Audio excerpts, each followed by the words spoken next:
for the next couple of months, but I'm definitely looking forward to come back to Shine again. I'm so grateful because they were the first, in my career that really gave me that chance. After WWE, TNA, and everywhere, like Shine, after all that, they picked me up on my dark, when I was down, most because of all that I've been through, but he finally gave me that chance. Sal, Lexi, Shine. They gave me that chance to shine, to be in that top spot, and I couldn't have been happier. And I gave it my all, even though my shoulder was injured. And I put in positions like that. It makes me so happy because that's what I work for, and I just look forward to making the best of everything that's given to me. Regardless whether I'm not given that type of spot or not, I always give the best. All right, then. You mentioned the upcoming going on. Lucha Underground, out of nowhere, got re-signed to Season 3. How big is that news for you especially and the company in general? This surprised everybody. Not really. I mean, I wasn't very surprised. I mean, since day one, I've seen everything. And believed in what we're doing, and I'm super happy. I mean, I look forward to continuing this journey. Well, that's pretty cool. All right, I don't want to spoil a lot for people out there, but what can people look forward to from you this coming season in Lucha Underground? This coming season of Season 2? Yeah, Lucha Underground this season. Without spoiling, I don't want to go too crazy on spoilers here, obviously. I know you can't. What can people expect from you this season? Well, I know in Season 1, people weren't really able to see what I can do. But in Season 2, you'll definitely get to see a lot more of me and a lot more of what I'm capable of, and that makes me happy. That's good to and know. I'm pretty sure we'll make the viewers happy. That's actually great to know. I'm excited about that myself. For a wrap up here. In and out of the ring. In and out of the ring. That's good to know. Action-wise and also the acting part as well. Oh, that's good to know. I have to admit, I was on the first episode when you guys came on the screen. I looked up like, that's how it should be. The three of you back together again on the screen, where you guys should be. It was really cool, and I like your attitude. I love the attitude you give on that screen because it's very feisty and it's really cool. I love it personally. It's just me. There's not many women out there like that on television in general, let alone in wrestling. So, I for one say I love your character. So. Thank you. It's all about attitude. Yes, exactly. Thank you, Ivelisse, for coming on the show. This was a lot of fun, and I'm looking forward to the new season and the future. Thank you so much. Thank you. Thank you for having me. All right, as promised, we have a special guest here inside the wrestling room. We have former WWE official from 2007, 2009, and current senior official Lucha Underground, Marty Elias. Marty, how you doing? I'm doing great. How are you? Doing swell, actually. You're helping us out with our spring break show. Actually, this will go up on our spring break show, so we're happy about that. Cool. So, first things first, we're big fans of the current Lucha Underground product.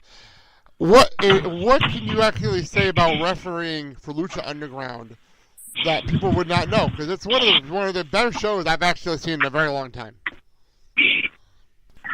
Yeah, the big difference with Lucha Underground versus WWE is the fact, that me personally, me as Marty Elias, is I'm treated as a talent.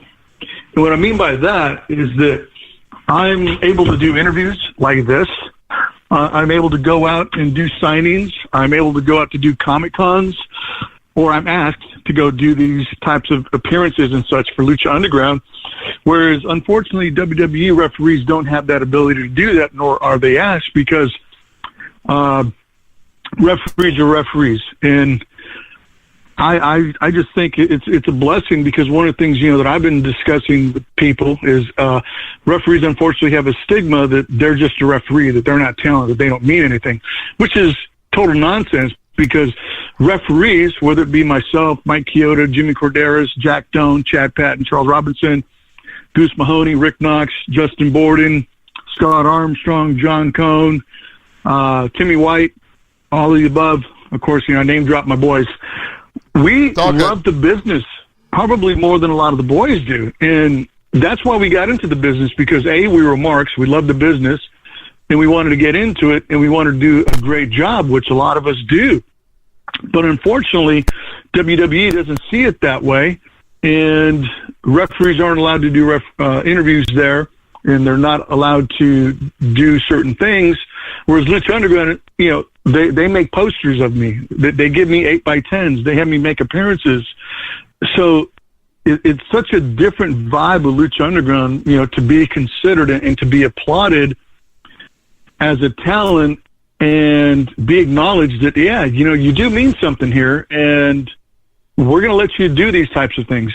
So it's a big difference. And for that being said, it's such an honor and a privilege to know that all my hard work throughout the years is paid off, and that Lucha Underground sees me as a talent, and I have the opportunity to do some very cool stuff and to meet some very cool people. So there you go. Well, that's really, really cool. I never looked at it from that perspective, because I always heard from people always said, Jimmy Carneros was on this show a couple of times with us talking to us about this kind of stuff. Speaking of Jimmy, and he actually, his first interview, he said the referee probably is the most important person out there that nobody thinks about.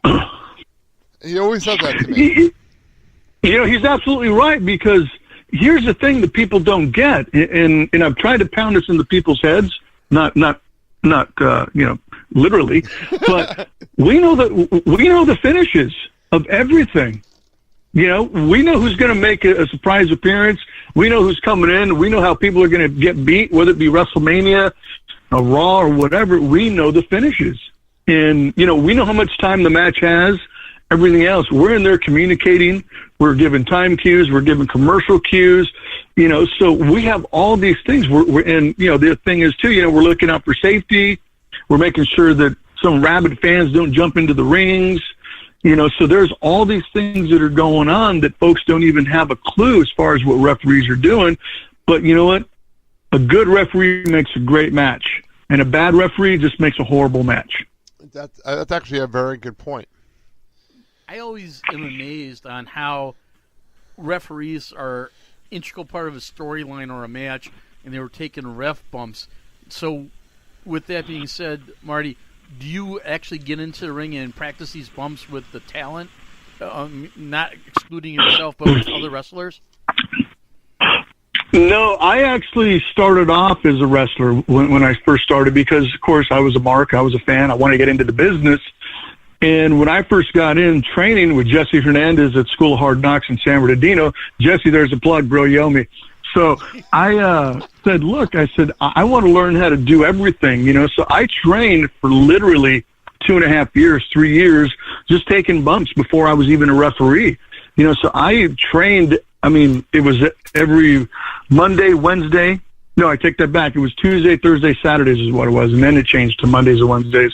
But I was in there training, learning how to take bumps and everything. But at this point now, when I'm needed to take a bump, they'll say, hey, we need you to do this or do that. And I'll say, okay, well, what do you want me to be? And I'll take the bump, where it's not something, that I just go, oh, well, show me how to do this and show me how to do that. It's like, okay, where do I need to be to take this? I'll walk it through, or I'll just say, okay, where do you want me to really be positioning wise? Because that's key. If you're out of position, then the spot means nothing. So I, can take any bump. Well, there you go. Cool. That's actually really cool. It's good to know. I always wanted to know if the ref actually got trained. I know, I'm a big hockey guy, and they made a big deal. I don't remember where I saw this, but I think it was on one of those NHL specials. They talked about the referees training like the hockey players do in the same camps and everything else. Is it the same thing for the refs? Is there training going on during the year? Do you guys go in the gym and do all the kind of stuff like regular wrestlers do? No, for me personally, I do a lot of cardio, and I've done a lot of cardio. I'm not the 6'8" good looking guy, that people are, I'm not going to be taking my shirt off anytime soon, especially nowadays. But, referees do get in the gym when we do cardio and such. I know that Scott Armstrong is real big into fitness and such, and so is, a lot of the other guys. But for me personally, I do light weights, and I do a ton of cardio. And for the last 4 or 5 years, I've been doing DDP yoga, which has helped me tremendously with my core and stuff, and helping prevent a lot of different injuries as I get older. So, it's really cool, but I get in there and I do my cardio. And I make sure, that I'm up to speed, because getting in there, man, these guys are moving fast, especially at the WWE level and the Lucha Underground level. These guys are really moving fast, and, you need to be on your toes.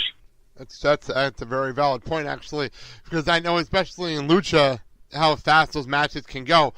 For you, though, because I know in Lucha they do a lot of the multiple tapings in one day. Is it rough to do multiple matches as a referee in one day for various tapings like that? No, for me, it's like doing a double shot with WWE, where you did early noontime matinee, and then at 7 o'clock in the evening you did a second taping in another building. But they're easy, because the fact is, like with Lucha Underground, let's say we're doing 2 shots in one day. We'll start the taping at 4:30, and then we'll finish maybe around 7, and then around 7:30, we'll do the second one. So for me, I have a lot of time in between, because I'm doing the main events, a majority of the main events. And, so I got time to walk through stuff. But if there's something real critical, I'll just focus on one certain one, or, I'll ask if I can just get something that's pretty easy, because I want to focus on this one storyline wise. So I have that flexibility with DJ and Krista Joseph and those guys. If there's anything that's real important, that I really want to focus on in one episode or storyline wise, I'll just say, hey, do you think I can get an easy one on this first show or the second one, so I can really focus on what I need to do there. And, more times than not, they say yes. But, for me, it's real easy. I love being in the ring. It's probably the greatest part of being in the business, is those times in between the ropes, so to speak. And it's a lot of fun. I love being in there. Well, that's always a good thing. We were actually, when we were setting this up, I straight up told you that you reffed one of my favorite matches in history. We a while back when we first started podcasting, we used to do top 5 lists, and we said top 5 best matches that you would show a wrestling fan for the first time when you first became a fan. My number 1 match, and will always be that way, is Shawn Michaels, Undertaker, WrestleMania 25. It is my favorite match of all time, and I'm just going to mark out about it for a second, because you even said, now that people know I reffed it, I know you did. It's one of my favorite matches ever performed. Tom, take me there, because that was one of my favorite moments as a person, as a fan. Take me to that stadium for you for WrestleMania 25. Wow, man. For me, it was everything, that I had ever wanted and worked for. I love Shawn Michaels to death, because he's my GOAT, and Taker's right up there too. But Shawn is the Mr. WrestleMania, the guy of guys from me. And when I got in, I wanted to work with Shawn. That was one of my goals. Because I love the Rockers, and then when they did the whole split and everything, Shawn was always my guy for some reason. Even though I love Flair, Steamboat, all these guys, Shawn to me was the guy that I could really relate with. And when I got to WWE, I got to know him and such and everything. We became friends and all that. That was one of the things that I'd mentioned to him, that I wanted to work with him at WrestleMania. And I knew the window was, getting shorter. So he said, yeah, hopefully we can do this. And, it ended up working out. But being there, it was insane. I didn't mark out for it. And I'll tell you why, because I was there to do a job. I didn't mark out for it until I watched it afterwards. That's when I sat and I literally got choked up, saying, wow, that was me. And when we were in the match, we didn't know that the match was going to become the match that it became. And it was one of these things where, you knew something awesome was happening, but you just had to go in and do your job. And that was the thing, I was focused on doing my job and doing a great job there, especially with Taker and HBK. Those guys elevated me to a whole different level as far as being a referee with that match. But being in there and at that time, you could feel it was something special. But after the fact, seeing it, you knew it was something special, because to me, honestly, that was a perfect match. Yeah, there is really nothing wrong with that one. It goes down and immortalizes and it's always good to know you're a part of that.